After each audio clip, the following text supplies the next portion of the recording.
our lens. She's going to be sitting this way into the housing.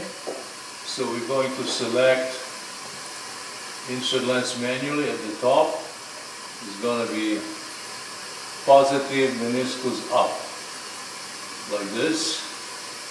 We're going to enter the top diameter, which is 37.8. 7.8.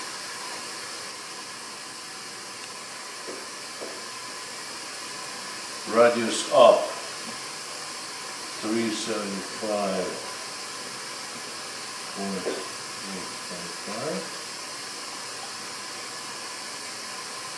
Sensitiveness 8.99. Radius down to 6.85. Diameter on the bottom is 37.8. Energy of 0, this is a single lens. And glass index, we're going to index it's NBALF 4.